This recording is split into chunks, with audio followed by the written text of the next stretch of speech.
Ya, jadi di dalam kita menjalankan profesi ya sebenarnya ada sumpah profesi yang itu harus kita jalankan ya.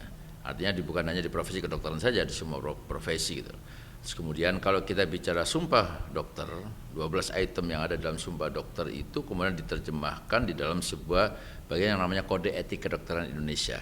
Ada hak dari atau kewajiban dari dokter kepada pasien, kewajiban dokter kepada masyarakat, dan kewajiban dokter juga kepada diri sendiri. Nah, di dalam kita menjalankan profesi inilah kemudian rambu-rambu yang kemudian dijalankan di dalam satu bagian kode etik ini adalah sebenarnya bukan konteksnya untuk profesinya saja, tapi sebenarnya protecting the people, untuk masyarakat, sekaligus guiding the doctor sebenarnya. Karena kalau kemudian kita bicara di dalam kita menjalankan profesi kita sudah sesuai dengan kode etik kedokteran, ya itu akan menjadi satu dasar dan tentunya akan menghindarkan kita dari permasalahan berkaitan baik itu dengan etik, hukum maupun dengan disiplin gitu. Nah, Dok, kalau dokter mengatakan tadi sesuai dengan kode etik atau sumpah, ya. Kalau tidak salah ada 12 ya, Ya. boleh di-spill nggak sih Dok, mungkin supaya masyarakat lebih paham lagi seperti apa? Ya, jadi kalau kemudian kita bicara di dalam kode etik kedokteran, ada institusi yang mempunyai otonomi di dalam memberikan kewenangan melakukan sebuah pembinaan, pengawasan, ya termasuk juga kemudian melakukan sebuah proses kemahkamahan ya di dalam kaitannya dengan masalah etik. Ya, ini tentunya adalah untuk melindungi masyarakat juga ya, sehingga itu ada dalam satu institusi yang namanya Majelis Kehormatan Etika Kedokteran (MKEK). Kita punya MKEK mulai dari di tingkat pusat, tingkat wilayah, provinsi, cabang, dan juga ada Dewan Etik yang ada di perhimpunan. Dalam satu upaya tentunya adalah memberikan suatu proses pembinaan. Karena kita tetap mengedepankan adalah proses pembinaan, dan tapi tentunya yang menjadi sangat penting sebenarnya ini yang saya kira dengan perkembangan saat ini, terus kemudian dengan generasi Gen Z yang sekarang juga berubah, maka upaya-upaya yang berkaitan dengan masalah penerjemahan, pemahaman terkait dengan masalah etik ini menjadi sangat penting. Dan kalau kita diskusi di internasional, bahkan di International Code of Medical Ethics, di setiap tahun kita di dalam General Assembly dari World Medical Association itu selalu kita mereview sebenarnya perkembangan-perkembangan terbaru terkait dengan pelayanan, terkait dengan masalah kedokteran, masalah kesehatan, dan itu kemudian menjadi satu dasar membuat sebuah Code of Medical Ethics atau kode etik itu tadi. Nah, ini yang harus dipahami oleh masyarakat juga adalah di antara yang menjadi sangat penting yang perlu dipahami apalagi dengan melihat situasi yang saat ini adalah profesi kedokteran selalu mengedepankan nilai-nilai kesantunan. Ya, di dalam menyampaikan informasi, karena itu sebagai dasar untuk kita memberikan satu informasi, dan pada saat kita melakukan sebuah memberikan informasi maka harus berdasarkan yang namanya evidence base, berdasarkan sebuah dasar riset ilmiah, sebuah prosedur penelitian ilmiah juga yang itu bisa dibuktikan dan kemudian dijustifikasi dalam satu bentuk sebuah mungkin jurnal atau hasil penelitian itu.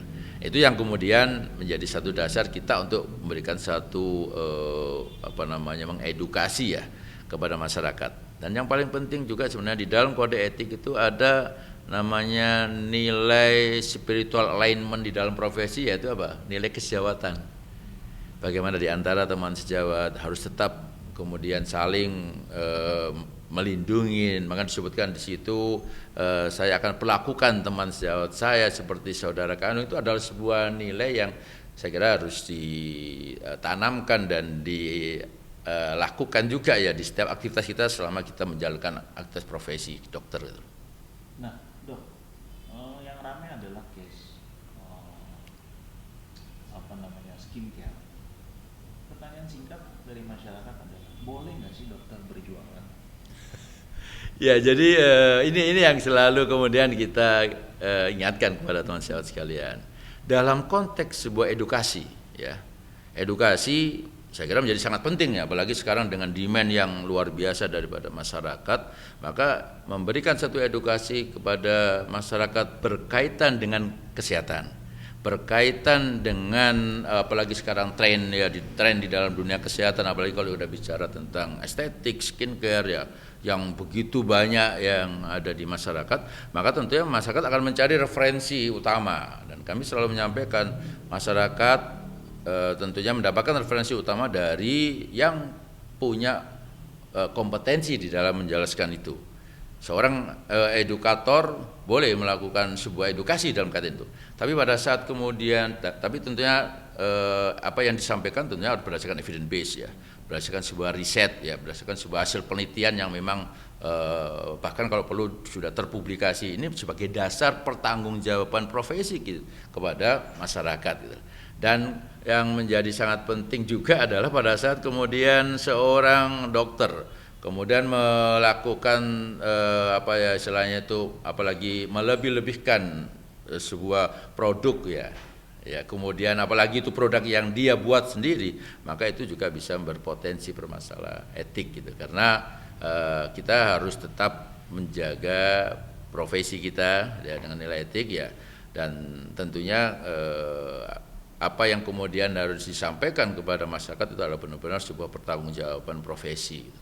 Berarti bisa dikatakan dokter boleh berjualan, atau seperti apa dok? Boleh promosi juga produknya atau gimana? Jadi sebenarnya tidak diperbolehkan. Majelis Kehormatan Etik sudah pernah membuat satu fatwa etik ya berkaitan dengan hal ini ya. Ketua MKK pun juga sudah pernah sampaikan terkait dengan hal ini, mengingatkan kepada sahabat sekalian, jangan kemudian kita melakukan sebuah jualan produk, apalagi produk itu adalah produk yang diproduksi oleh dia sendiri ya, dan atau mungkin ini apa namanya kemudian disampaikan dengan cara menjadikan ini adalah sebuah produk yang paling baik dan sebagainya, itu adalah hal yang kemudian bisa berpotensi bermasalah etik, dan itu ada semua di dalam satu apa namanya aturan yang ada di Kode Etik Kedokteran Indonesia. Berarti artinya secara tidak langsung nggak boleh promosi gitu ya dok? Ya, dalam promosi melebih-lebihkan dan menjual produknya, tapi kalau konteksnya mengedukasi boleh. Jualan juga nggak boleh? Ya. Termasuk jualan juga nggak boleh? Ya, jadi menjual produk itu sebenarnya harus dihindari, karena kalau kemudian kita memberikan suatu pelayanan kepada masyarakat, kemudian masyarakat itu harus diberikan obat, apakah kemudian kita harus kemudian mengatakan menjual bahwa obat ini adalah obat untuk semua masyarakat, semua ini kan nggak bisa seperti itu juga. Jadi ini yang harus diperhatikan juga oleh teman-teman sejawat dokter.